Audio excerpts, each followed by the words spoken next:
Video បកស្រាយពី resolution ស្អីទៅគឺជា Full HD Full HD Plus 1.5K 2K 5K ឬក៏ 5K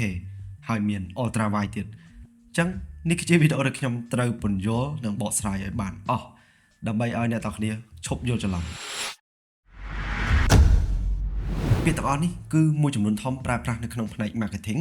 ដែលគេធ្វើឲ្យតាក់ទាញធ្វើឲ្យអ្នកទាំងគ្នានឹងស្ដាប់ទៅមានអារម្មណ៍ថាវាគឺជារបស់ដែលមាន resolution ខ្ពស់មានអេក្រង់ច្បាស់អីអញ្ចឹងទៅ resolution គឺជាចំនួន pixel ដែលមានសម្រាប់ការបង្ហាញរូបភាពដោយផ្អែកលើរង្វាស់ទទឹងនិងបណ្ដោយអញ្ចឹងបើទោះបីជាអេក្រង់ហ្នឹងវាមានទម្រង់ជាមូលក៏យើងត្រូវតែរករង្វាស់ទទឹង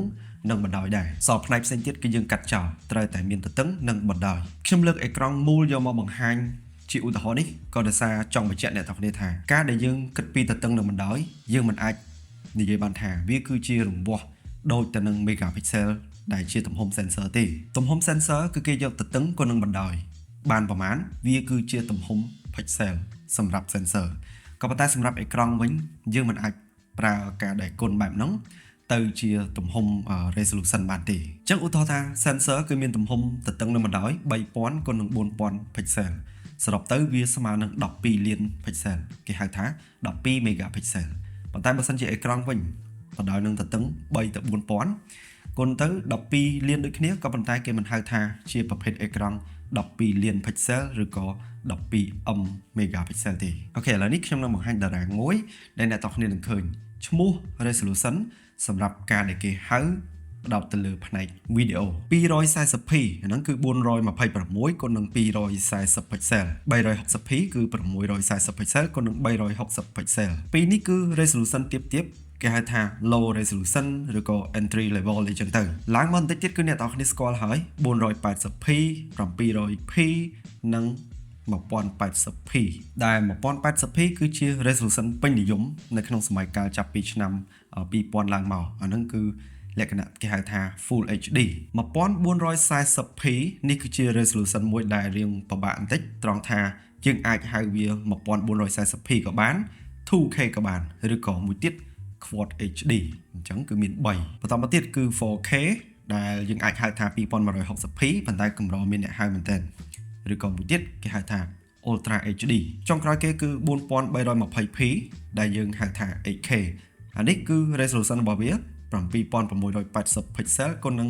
4320 pixel អ្នកទាំងគ្នាភាគច្រើនឃើញនៅតាមទូរទស្សន៍និង monitor ធំក៏ប៉ុន្តែ 8K នេះអ្នកទាំងគ្នាក៏លេចទៅមើលអត់មានឃើញ resolution ដល់8000ទេធម្មតា 8K មានន័យថា 8000 អញ្ចឹងនេះគឺជាຂະຫນាតរបស់វីដេអូដែលគេហៅអមទៅនឹង resolution ហើយមានរង្វាស់ទទឹងនិងបណ្ដោយនៃ pixel ប៉ុន្តែបើសិនជាអ្នកទាំងគ្នាទិញទូរស័ព្ទឬក៏ computer យកមកប្រើប្រាស់នោះຂະຫນាតអេក្រង់មិនមែនផលិតមកតម្រូវទៅលើຂະຫນាតវីដេអូទេជាក់ស្ដែងអេក្រង់ 8K ឬក៏ 4K គឺអេក្រង់វាតែងតែមានលើសខ្វះជាពិសេសគឺទូរស័ព្ទចំពោះ laptop វិញក៏វាមានខ្លះដូចខ្លះមិនដូចដែរមានន័យថាពេញ screen full HD តែម្ដងឬក៏លើសលុះតិចតួចអាហ្នឹងគឺអ្នកខ្លះគេទុកសម្រាប់ដាក់ taskbar ទុកដាក់ notification អីចឹងទៅអានេះគឺជាຂະຫນាតអេក្រង់ដែលគេផលិតឲ្យត្រូវនឹងអ្វីដែលយើងមើលវីដេអូហើយសល់ខ្លះទៀតហើយអាការដែលសល់នេះហើយទើបធ្វើឲ្យយើងនឹងចាប់ផ្ដើមវង្វេងនៅក្នុងការហៅ resolution អញ្ចឹងខ្ញុំឧទាហរណ៍ resolution full HD plus មុនគេ2400 pixel គុណនឹង1080 pixel គេហៅថា full HD plus នៅក្នុងទូរស័ព្ទក៏ប៉ុន្តែអេក្រង់នេះបង្ហាញຂະຫນាតវីដេអូជាក់ស្ដែងគឺនៅតែកម្រិត Full HD 1920គុណនឹង1080 pixel គេហៅថា plus បន្ថែមក៏ដោយសារតែរង្វាស់បណ្ដោយនៃអេក្រង់គឺឡើងដល់2400 pixel ច្រើនជាង1920 pixel អញ្ចឹងគេអាចប្រើពាក្យថា plus បានប៉ុន្តែសួរថាចំណុចដែល plus ហ្នឹងនៅពេលដែលមើលវីដេអូជាក់ស្ដែងតើយើងទទួលបាន benefit ឬក៏អត្ថប្រយោជន៍អ្វីពី resolution ដែលលើសហ្នឹងគឺអត់មានបានទេគឺខ្មៅងងឹតឆឹងអាហ្នឹងគឺជាចំណុចមួយដែលយើងត្រូវដឹងហើយកន្លែងហ្នឹងអាចមានអ្នកយល់ច្រឡំមួយថាអេក្រង់ដែលមាន resolution full HD plus គឺយើងអាចមើលវីដេអូ YouTube ដល់ទៅ 2K អញ្ចឹងកន្លែងនេះគឺជាការយល់ខុសទាំងស្រុងបើសិនជាអ្នកទាំងគ្នាចូលទៅក្នុង YouTube app ហើយចាក់វីដេអូ 2K Quad HD 1440p នៅក្នុង ទូរស័ព្ទដែលមានអេក្រង់ត្រឹម Full HD អ្នកទាំងគ្នាអាចចាក់បានក៏ប៉ុន្តែវីដេអូនោះ គឺនៅតែជាវីដេអូ Full HD ដដែលប៉ុន្តែវាមានចំណុចពីរដែលធ្វើឲ្យអ្នកទាំងគ្នាមានអារម្មណ៍ថាវីដេអូហ្នឹងគឺច្បាស់ជាងធម្មតាចំណុចទី1ក៏ដោយសារតែ YouTube វានឹងបញ្ជូន bitrate វីដេអូហ្នឹងខ្ពស់នៅពេលដែលអ្នកទាំងគ្នារើស 1440p ឡើងទៅទី2គឺវីដេអូនឹង down scale មកវិញដោយសារតែចំនួន pixel របស់អេក្រង់អ្នកទាំងគ្នាបង្ហាញបានត្រឹម 1080 pixel ចំនួន resolution ដែលលើសគឺវានឹងបង្រួមចុះមកក្រោម down scale ហ្នឹងធ្វើឲ្យអ្នកទាំងគ្នាឃើញថាវា sharp វាម៉ត់ល្អជាងអញ្ចឹងវីដេអូ 2K ដែលចាក់នៅក្នុងអេក្រង់ Full HD វាគឺជាវីដេអូ 2K down scale មិនខុសពីវីដេអូដែលអ្នកទាំងគ្នាកំពុងតែមើលនេះទេ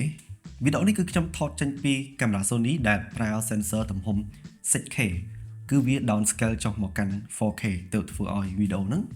វាច្បាស់ជាងពពួកកាមេរ៉ាដែលមាន sensor ទំហំ 4K តែម្ដងអញ្ចឹងបកទៅកាន់ resolution Full HD Plus វិញបន្តទៀតចុះបើសិនជាគេផលិតអេក្រង់មកមានបណ្ដោយ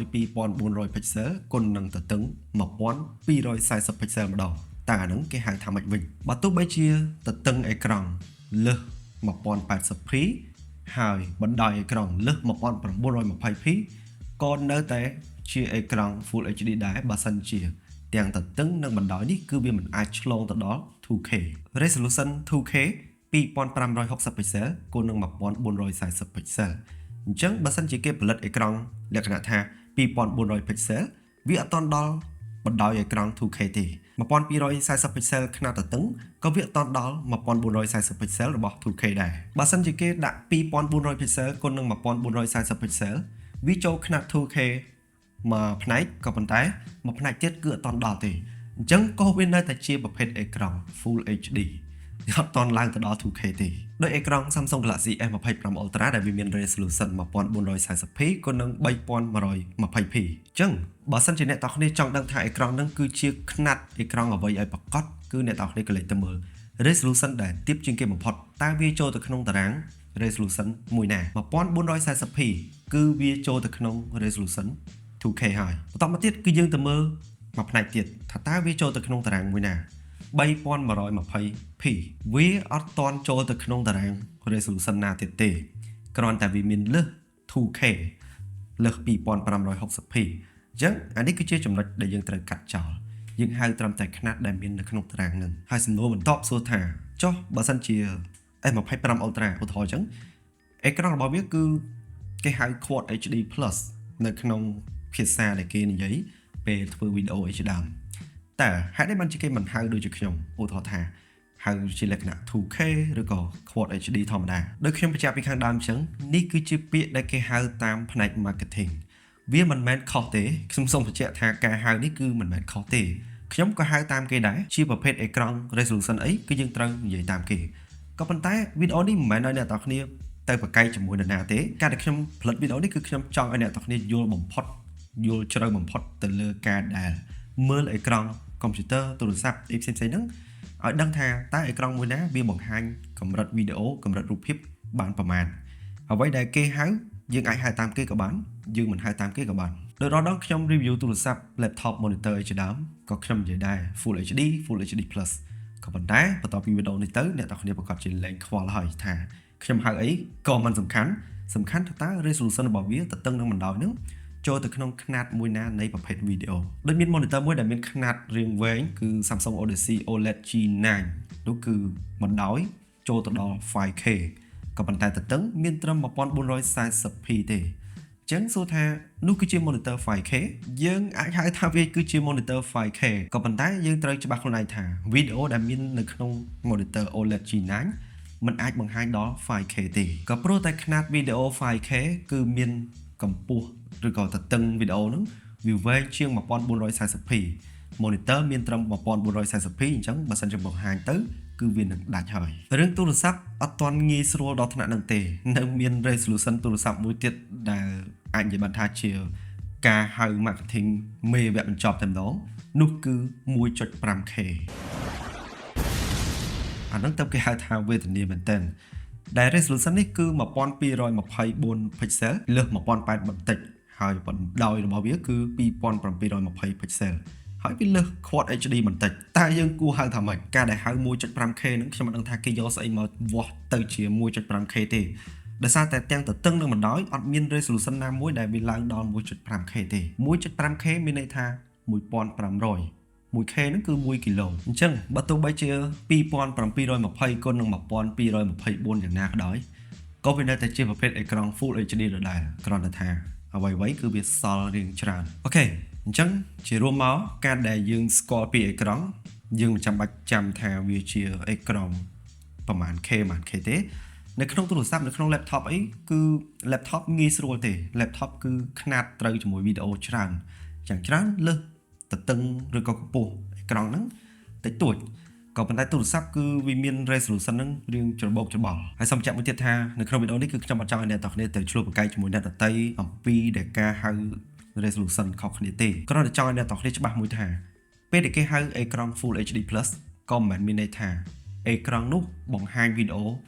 ច្បាស់ជាងអេក្រង់ Full HD ដែរប៉ុន្តែនេះគ្រាន់តែជាផ្នែកមួយនៃអេក្រង់ទេបើនិយាយពីរឿងច្បាស់ resolution គ្រាន់តែជាផ្នែកមួយទេដែលយើងឃើញម៉ត់ឃើញអីចឹងវានៅមាន pixel per inch color bit depth និង panel មួយទៀតដែលយើងអាចមើលបានថាអេក្រង់ហ្នឹងគឺច្បាស់ដល់កម្រិតណាហើយវាមានសមត្ថភាពនៅក្នុងការបង្ហាញវីដេអូ content និងកម្មវិធីផ្សេងៗ support ហ្នឹងច្រើនកម្រិតណាអាហ្នឹងគឺមានពី3ចំណុចទៀតនេះគ្រាន់តែជា resolution មួយឥឡូវគឺយើងច្បាស់ហើយ